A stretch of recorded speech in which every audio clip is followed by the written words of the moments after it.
Good morning, everybody. How you doing? So my talk is, it's not all ninjas and anonymous masks. It's kind of a quick overview of what it's like working in, I'm going to say information security, but that's because I'm old. It's now called cybersecurity. Never have liked that tag. A little bit about me, based out of Columbus, Ohio. Been in IT, I don't think I give the dates. Yeah, cybersecurity since 2008. Worked in IT prior to that. I've done, call center, help desk, system administrator to cybersecurity. Into Gundam models, anime fan, subbed, never dubbed. Sorry. It's just how it is. PC gamer, I do tack on the bottom, U.S. Army veteran, served in Desert Shield, Desert Storm. That was a fun little adventure in the desert, as they say. So, as I said, what is this talk about? Kind of a real conversation around what it's like working in cybersecurity. I kind of want to get an idea, how many people here now work in cybersecurity or information security? Anybody pen testers in here? Got a few hands. Going to give the dreaded GRC. Any of those folks here? Did that for a little while. That wasn't fun. Learning to speak business, reports. I hate reports. Timelines. Interesting one there is tools and the challenges around it. That's an interesting one. And then where I can give an interesting perspective on this is for first 3/4 of my career, I worked on internal teams. So I've worked for healthcare, finance, a utility company, and I was on their internal team. Last 5 years or so, I've switched over to consulting. So I've kind of added a little bit to this to discuss a little more around the consulting versus an internal team and what that's like. So what is it like working in information security? You can see the pictures there. The bottom one is accurate. That's what I actually do. Interesting thing, at some point in time, someone, asked my wife, "What does your husband do?" And she goes, "Well, I know he's a hacker. I know he gets up in the morning, he goes into his office, he logs onto his computer, and then he logs off at the end of the day." I'm like, that's fair. My daughter was asked one time, "What does your dad do?" And she told him, "Hacker." "Oh, that must be cool." And she goes, "No, he will stare at the screen for a little while, type something, say some cuss words, and then stare at the screen a little more." And that is true. I don't think she's ever been there when I've popped a shell where I do a little dance, but that is fairly accurate.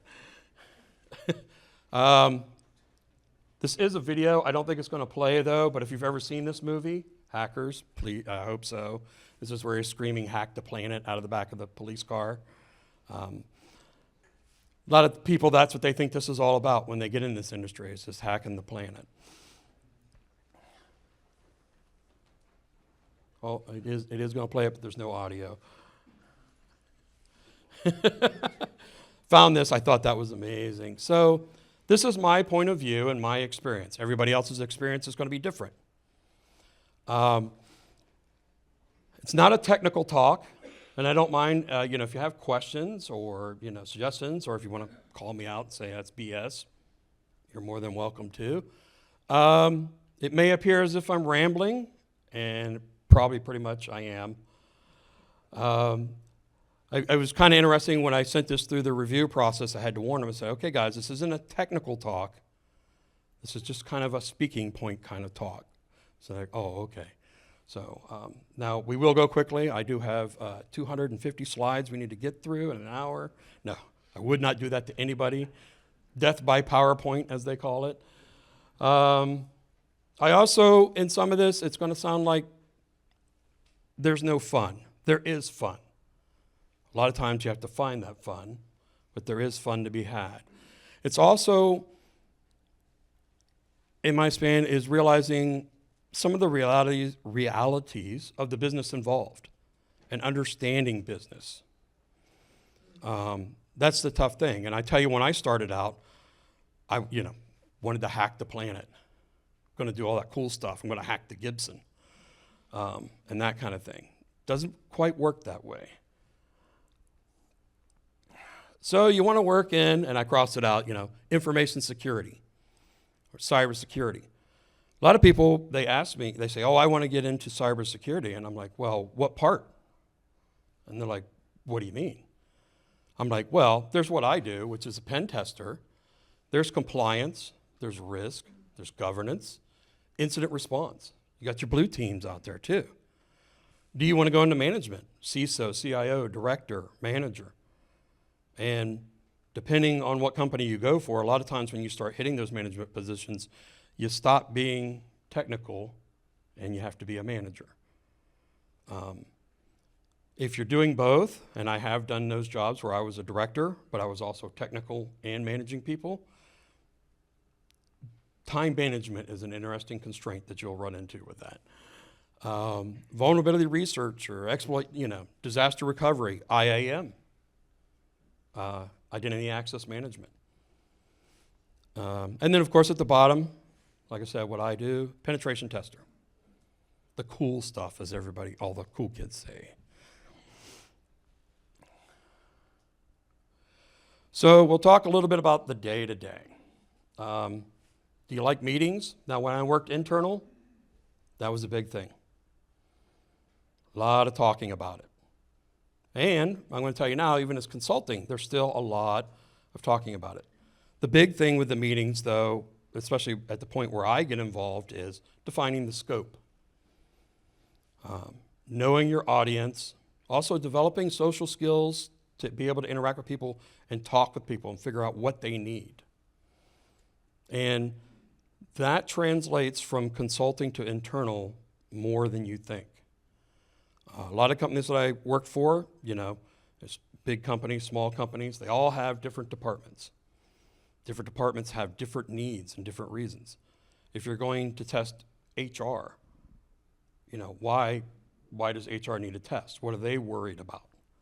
Versus when you go test finance, what are they worried about? A lot of times with finance too, you'll run into PCI compliance, stuff like that. Working in healthcare, HIPAA was always an overarching concern. And I found, unfortunately, HIPAA is a lot more vague than even PCI, which made me crazy when I worked in healthcare. You have to have these rules. Okay, how do I implement them? Emails, phone calls, documentation. Documentation is another one of those I don't like, but you have to realize if you want to be able to continue doing the job that you do, you need to be able to write it down so you remember to do it. And a lot of times it's not just what you do. A lot of times it's just documentation around the areas you've worked and that type of thing. And then I say, you maybe squeeze in a little actual work at some point. Again, it's not all humdrum and dull. There is fun to be had. A lot of times in the meetings too, I like to say up there, is learning how to tell a developer that they do have an ugly baby. And trust me, people get sensitive about that. And a lot of times you have to make sure you approach it I'm not saying, I am saying you have an ugly baby, but the reason I'm saying this is I want you to get better. I want the company to be able to know that they can stand up a product and not worry about them becoming the next article in the Wall Street Journal.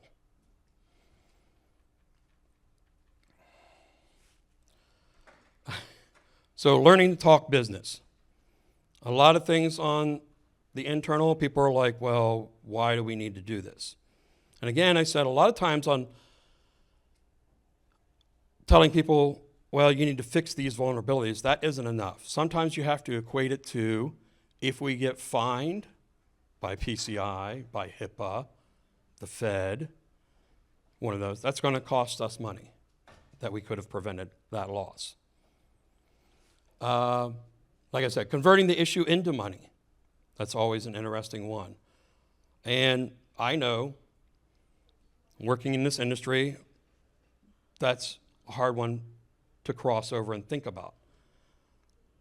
You need to fix this. Well, why? Because if you do, you'll get hacked. Okay, what does that mean to me?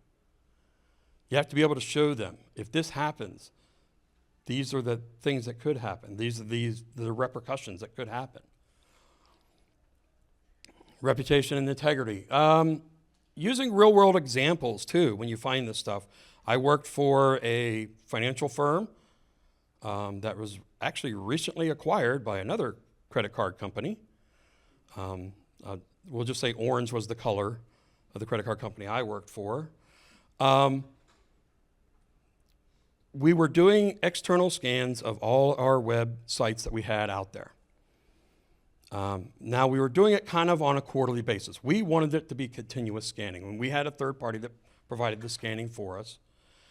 And we were like, we need to do this continuously to make sure that we have a good, we're protected, that we know what's going on with our exterior. And, it's, hemmed and hawed, and they're kind of like, that's going to be expensive. We can't validate the expense. City came along and had their breach. And I don't know if anybody remembers, this was years ago.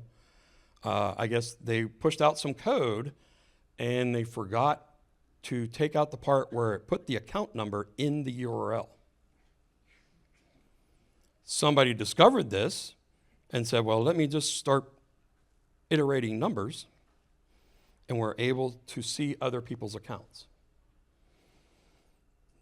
Our CISO saw this and was like, what do we do to not be the next one in the news?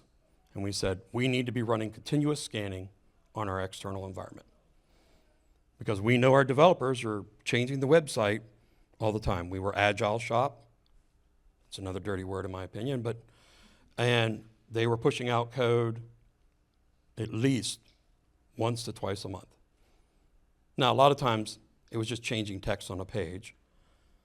They were still doing it.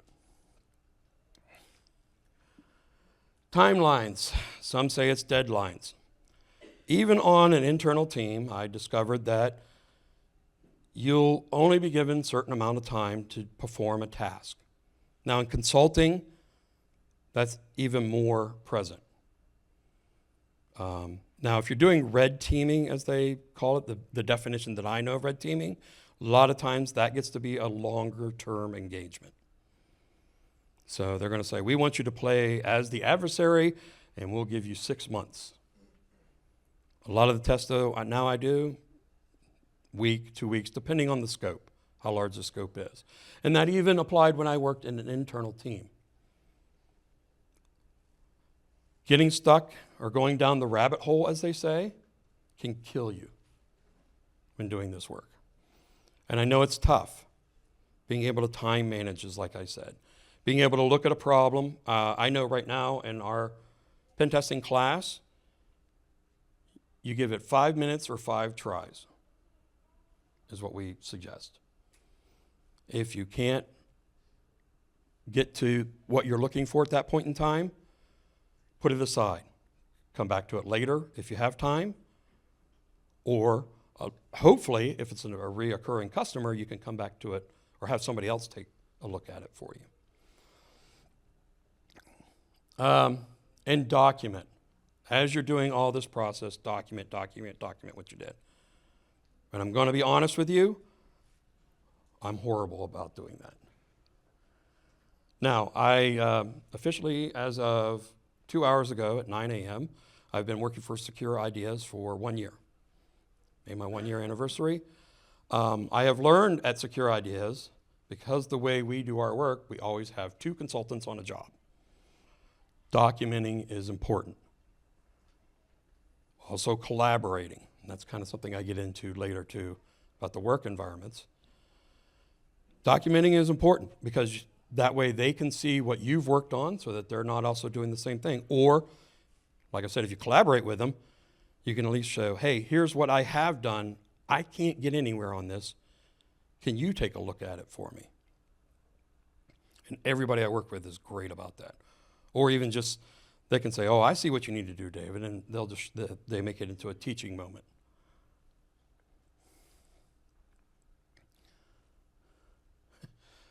So we'll talk a little bit about the tools. Many different tools. If anybody's familiar with, Kali is always the base that a lot of people like to use. It's because it has a lot of the tools. I think Parrot OS is the other one that's up and coming. The fun thing with tools, from open source to off the shelf, a lot of the problem I found with open source, though, is cybersecurity insurance doesn't like it because there's no guarantees, there's no support. Some open source tools, though, you can buy a support package with, but then they become what I call an off the shelf or a COT at that time. I've used both open source tools, your Metasploit. I've used Metasploit Pro. Both very good tools. It all depends on what you need and what you're doing. A lot of times, unfortunately, I don't know if any of the Rapid7 people are in here, but any of the vuln scanners that are out there, you put these tools on, they can detect them right away. They've built signatures around the tools, even the open source ones anymore. Open source tool gets out there, you can usually use it for about a month, and then most of your EDR solutions, endpoint solutions, they're going to start detecting it. And that's where the tools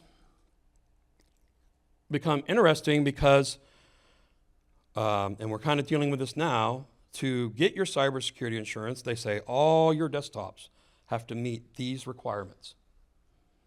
You have to have your antivirus solution, your EDR, your endpoint protections. Can't be local admin. So when that happens, you can't install the tools, or you can't use some of the tools because some of the tools require you to be a local admin to run them. Nmap, some of the Nmap scans, if you're familiar with that. Mass scan definitely requires you to be elevated to run it. And some of them, the insurance and that, the requirements, you can't have those rights. And that becomes an interesting challenge of how to resolve that. One company I worked for, we actually had 2 laptops. One that we could plug into the corporate network. We check our email on, read documents, do our meetings on, that type of thing. And the other one, we only plugged in once we notified the SOC. We had to tell them, hey, we're plugging in, we're going to be doing a test from this date to this date and this time frame. Here's the device MAC address, the IP that I've got at this time. So if you see an alert on it, you know that I'm doing work. That gets a bit expensive, 2 laptops per employee, depending on how many you have on a team. A lot of the work from home kind of gets variable. I know that we're dealing with that right now, trying to figure out how do we put the enforcements on the laptop, but also allow the people to be able to do it. Now, virtualization has become a discussion around it. Hyper-V, VMware, VirtualBox. Put your tools inside of there. And that way they're not on the base laptop. Nothing wrong with open source, as I say. The big thing with open source is having a basic understanding of reading code. I've been out there and I've looked for, the latest CVE, and they say, hey, there's a POC out there. Cool. And I can't remember the name of it. There was one person who thought it was very funny to put out his GitHub and say he had a POC for this CVE, and then it would just end up rickrolling you. Or he would throw up a banner and ask you saying, you really should learn to read code. I could have done some nasty things. A lot of people didn't like him for doing that. I didn't enjoy it. But it's true. And so currently, where I work, we kind of have to vet anything that we're going to use open source.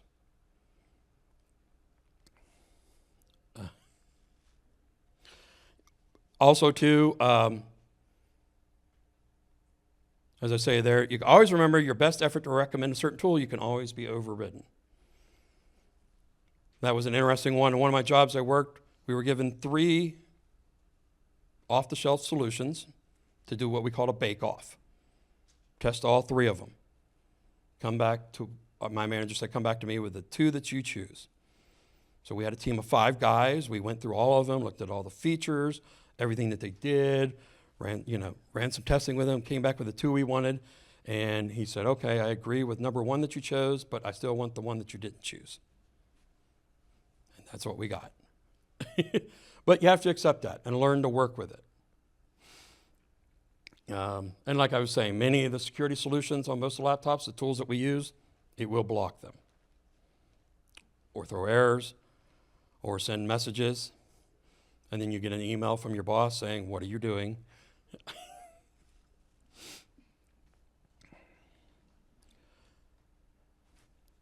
Here's one of my favorite things.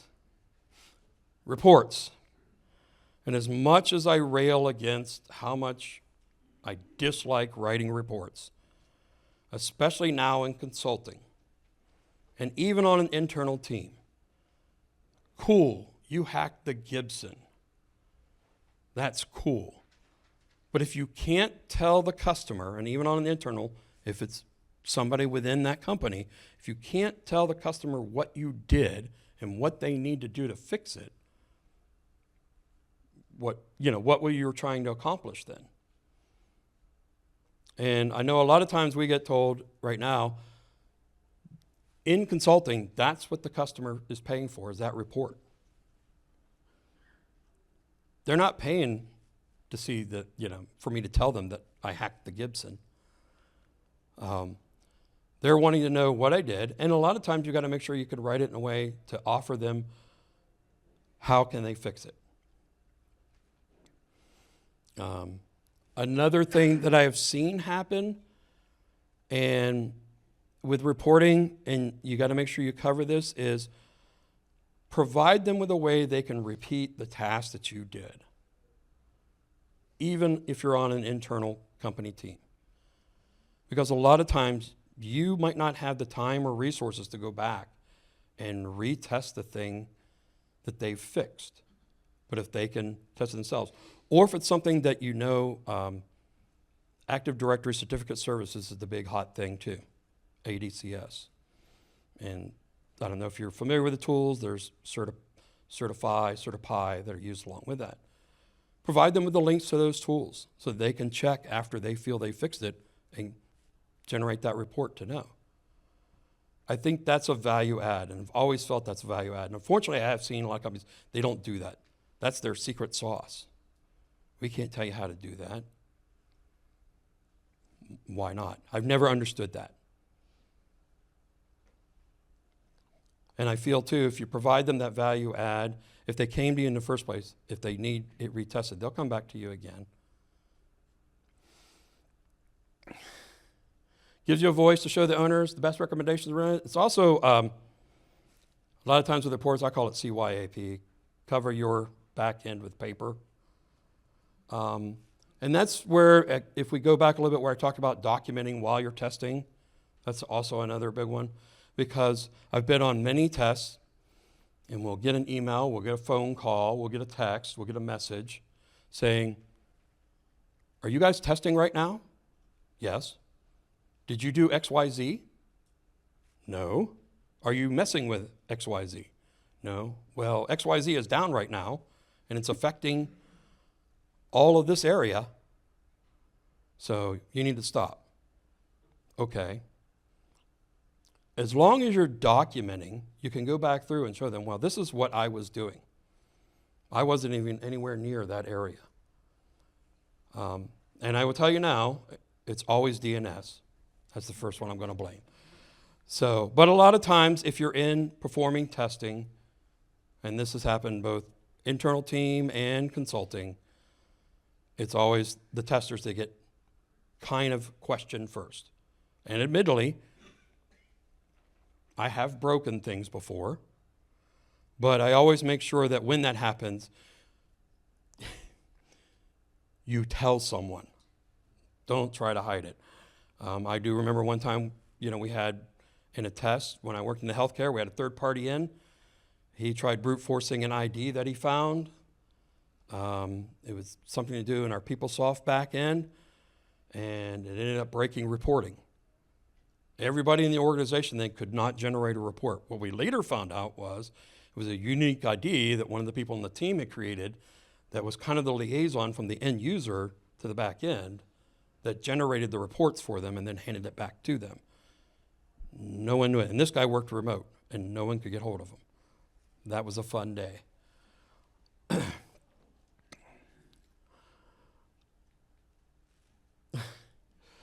So, don't know if anybody's ever seen this. Oh, sure. No.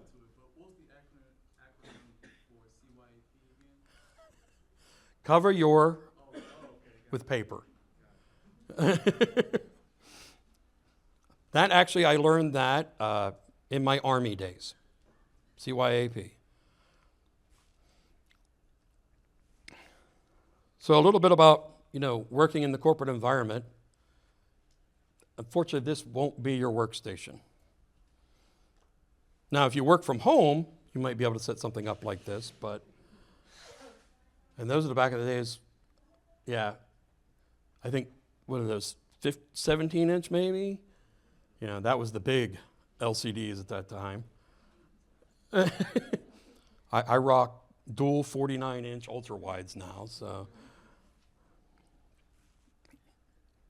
But, where do we go? Oh, yeah, there we go. This is most likely, if you're working internal, going to be what your office looks like.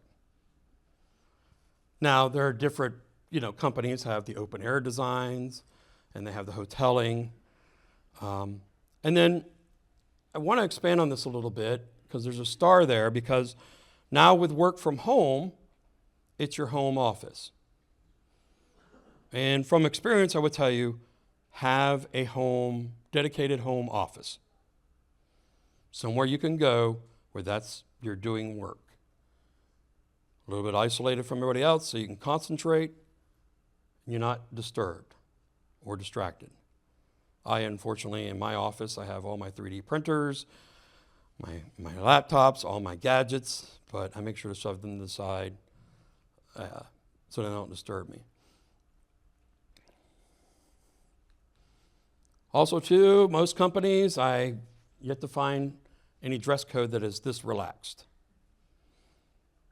Again, if you're working from home, I follow, and if you're familiar with David Kennedy, his theory of hashtag no pants.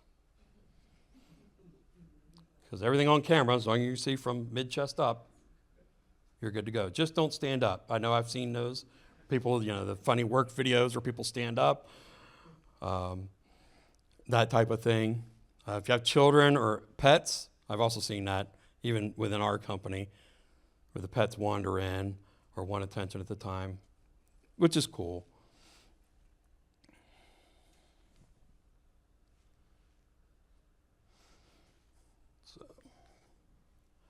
So where's the fun at, David?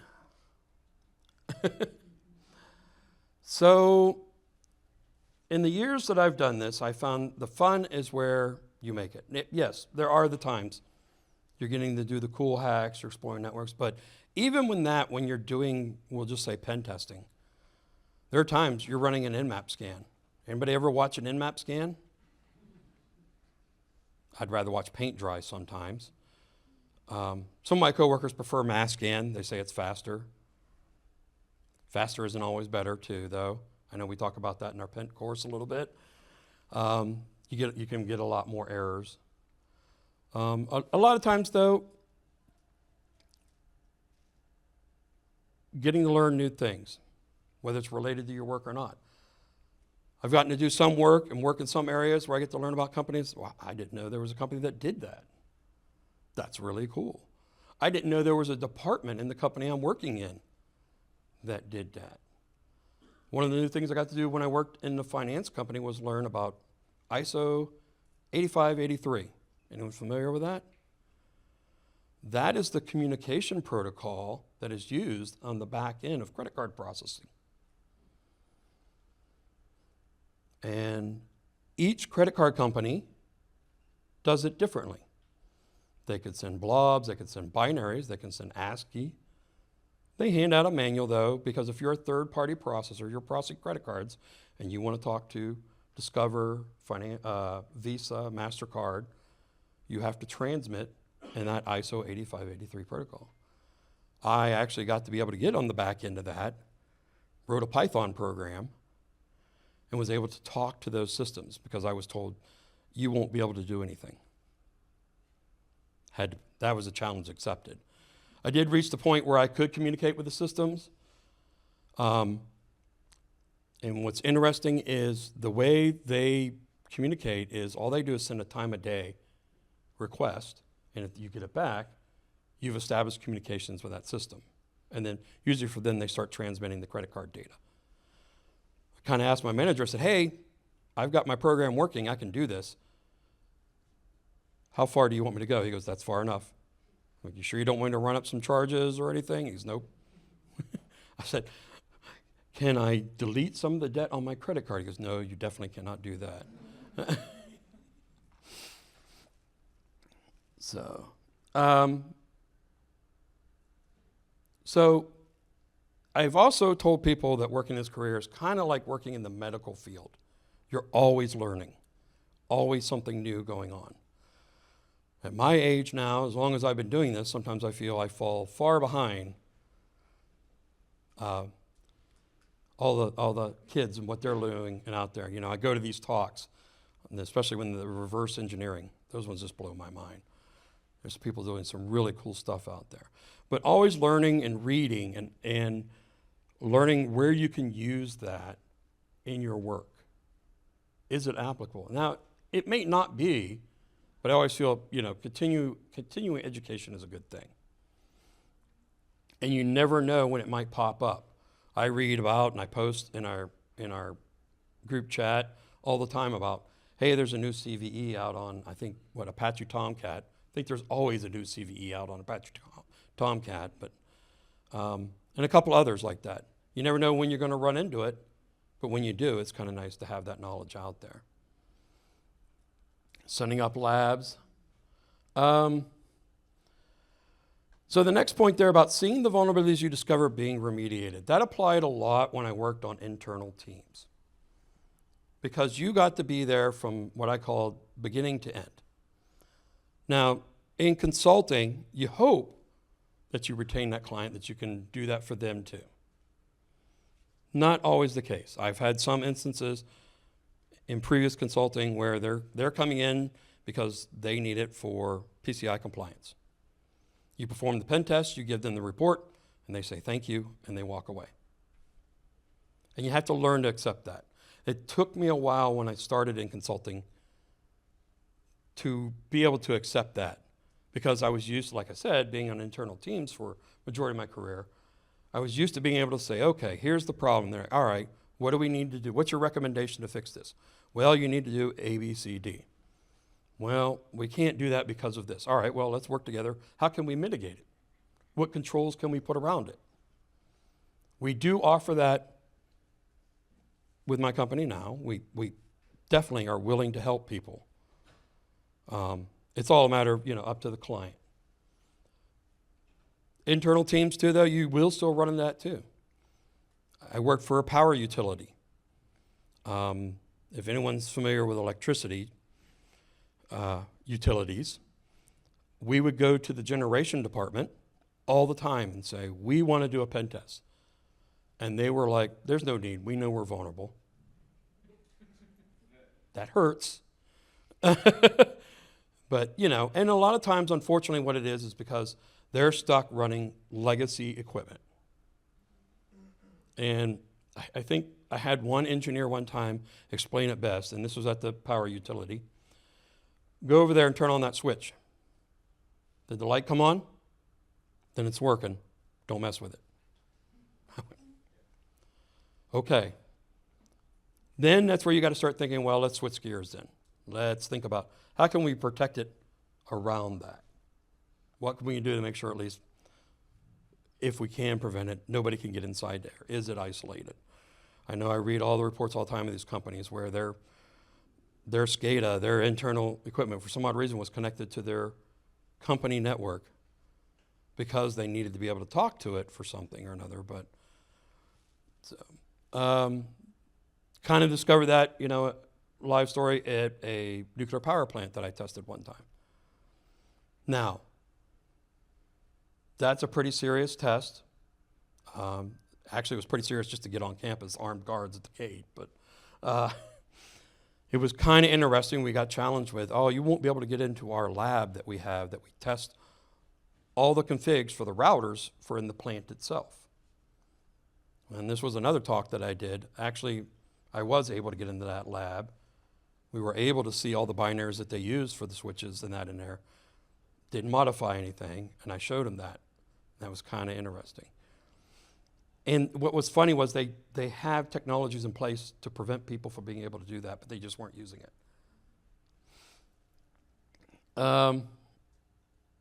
Attending training, coming to conferences, and that's part of the learning new things. I like to do these conferences on my own, mainly because I like learning and hearing what other people are doing, what other people are researching. And like I said, though, I go to the reverse engineering ones, and I'm usually generally lost. I think it's cool. When my daughter was younger, she used to attend with me, and it's kind of funny now. She didn't go into cybersecurity. She didn't go into computers at all. She's actually a biology major and specializes in DNA. But it's kind of funny, every so often I'll get a text from her that, I'm trying to use this bank website, Dad, and it won't let me have a 15-character password. I'm like, that's my girl. So, and then she's complaining about it.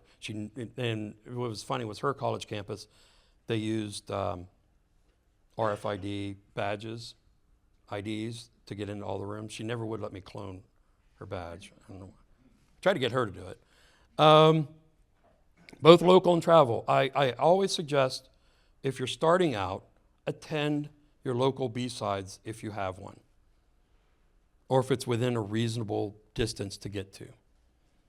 B-sides. Those are usually locally hosted, generally free. It depends on the area. Some of them have to charge because of the venue they use. Mine in Columbus, Ohio, they charge $25, but we also go to Brewdog, if you're familiar with Brewdog. That's where they hold it. And then you get to sample some beers afterward, which is nice. But that's where you can meet local people. Also, your local OWASP chapter, ISC squared, ISSA, all the local chapters. It's where you can meet people, networking. Opportunity to meet people in the industry.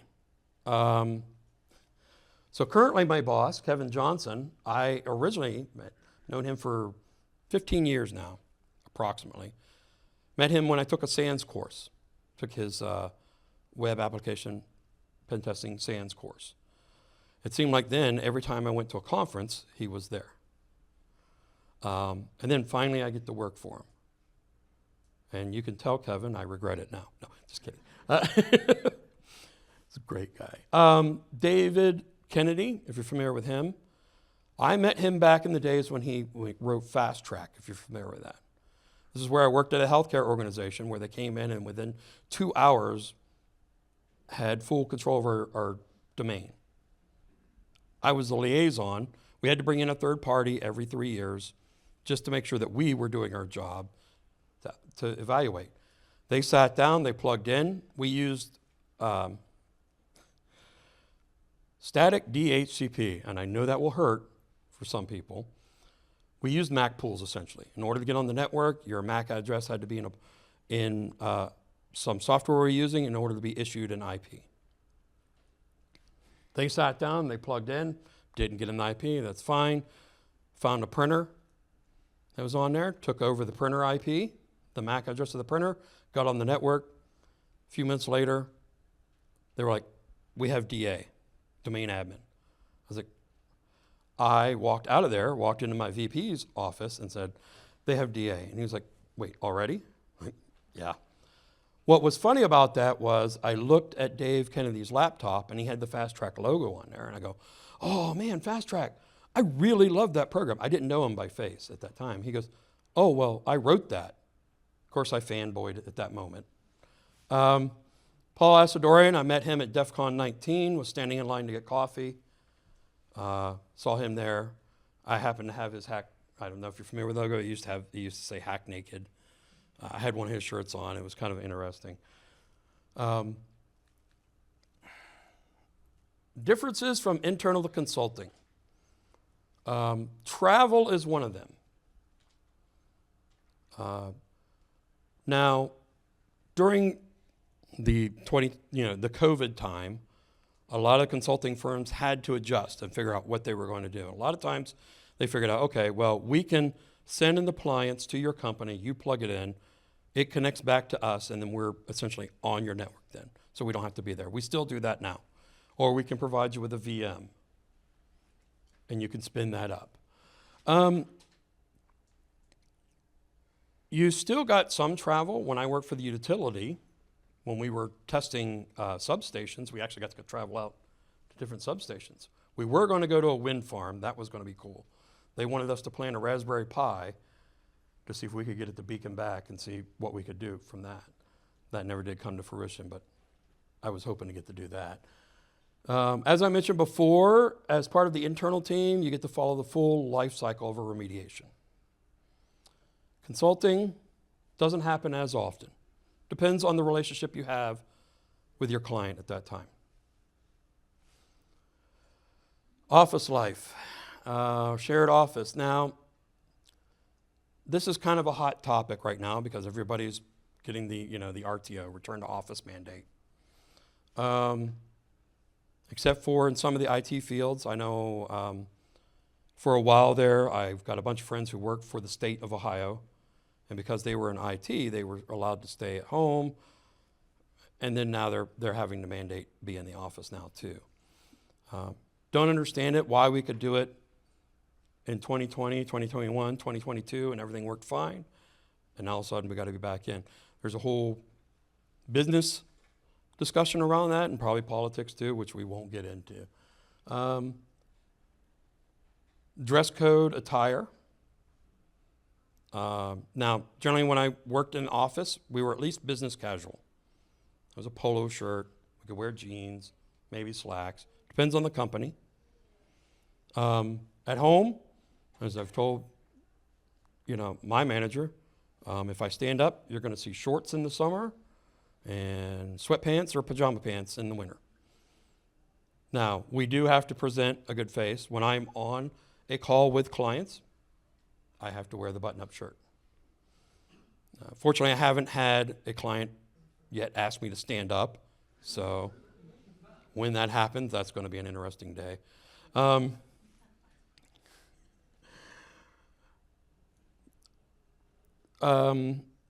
me, when I worked in an office, there were more distractions. Personal opinion, personal experience. I was able to go over and talk with Bill, talk with Sam. Hey, have you played this new game? I'm not in the sports ball, so it wasn't sports that they call it water cooler talk.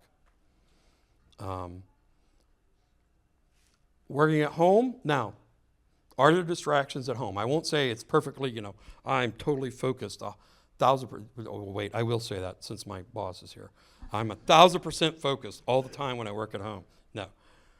But what is nice, though, is I can throw a load of laundry in, get the laundry done, wash the dishes so my wife doesn't yell at me when I get home.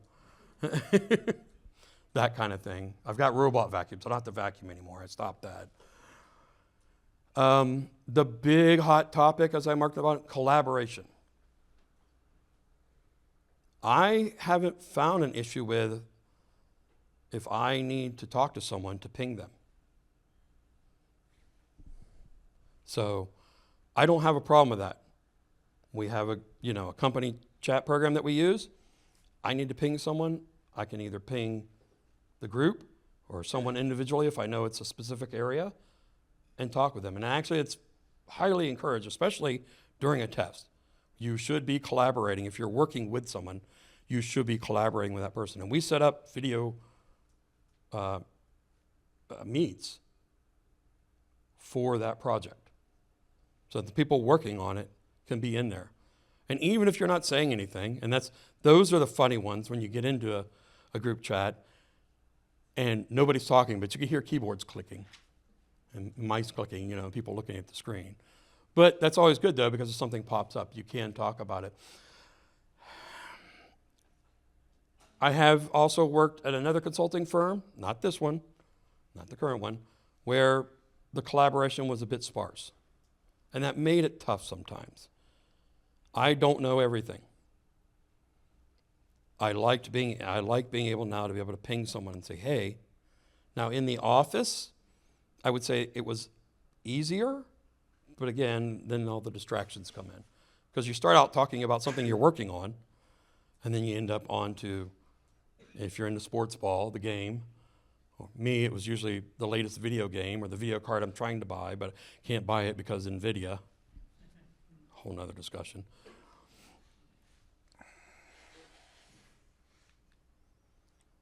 So, which is better, internal or consulting? And I kind of like this one too because it's true on the bottom. I can't say there's ups and downs with both. It's a matter, I always say, look at the company you're looking at. And is it a field you want to be in? Like I said, when I did internal teams, I've been in healthcare, finance. Finance was interesting. And a utility, power utility. I did GRC for about 3 months. If you're not familiar with that, GRC is governance, risk, compliance. I was filling out all the documentation around our SOC 2, our PCI, our HIPAA, updating all that documentation, making sure that we were meeting those requirements, and I thought I wanted to jump off the roof of my house. Now, if that's your jam, go with it. Something I learned in IT coming up. We had a guy one time in one place that all he liked to do was look at logs. He loved it. And he could find, if you needed to know when something happened or where it happened, he usually knew he could dig it up in the logs. He lived inside a Splunk, if you're familiar with that product. Yeah. We didn't bother him.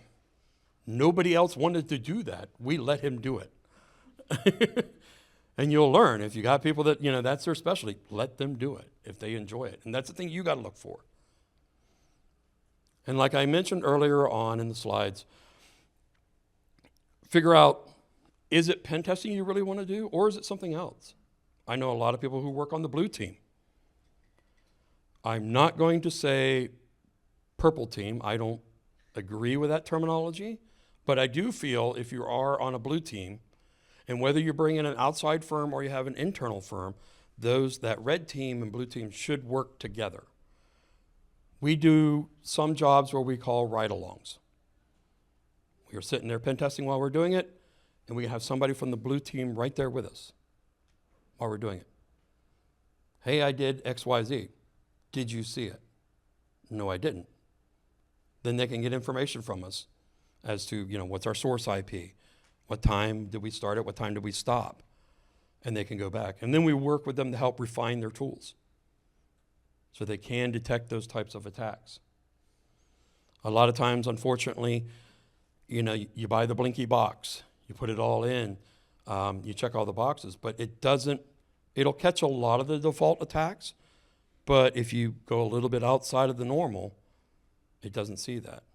Or they might not know they need to check that box and turn that feature on because they didn't understand what it did or what it provided.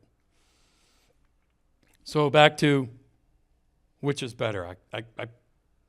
Working in both areas, I guess it's up to you. Now, if you want to travel around and touch a lot of different types of businesses, consulting is the way to go for that. If you feel you like working in automotive, I know talked with people who, they ended up in Tesla in their internal team. Car hacking, that's kind of cool.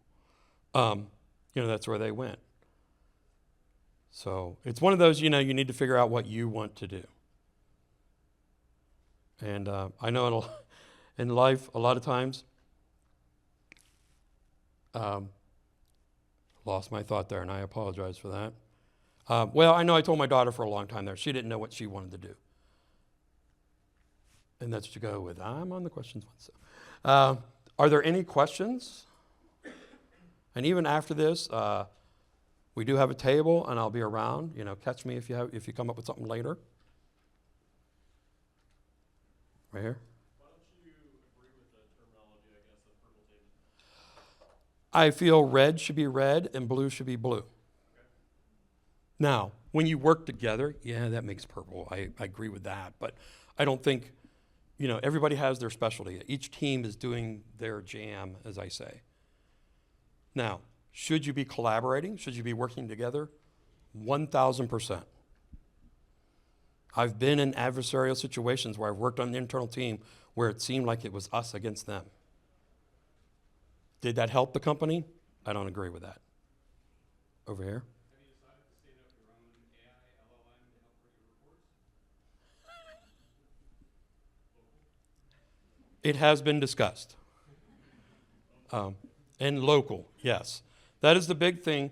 So the big risk that probably a lot of people don't understand, if your company is deciding to use AI to help write your reports or your vulnerability management or something like that, please make it something you control and you're using local. You don't want to be putting, or as I'd say, airing your dirty laundry out there to the internet. If you're using a public one, you might as well just start taking your vuln reports and putting it out online.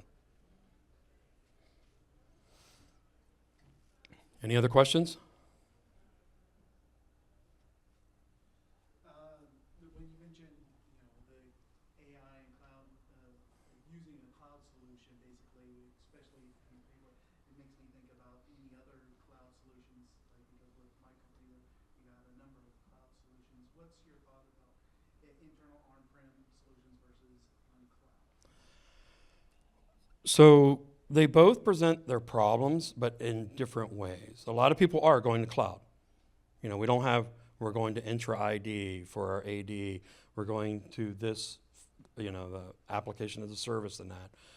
It's just a different security problem in a different way. You still should get it examined.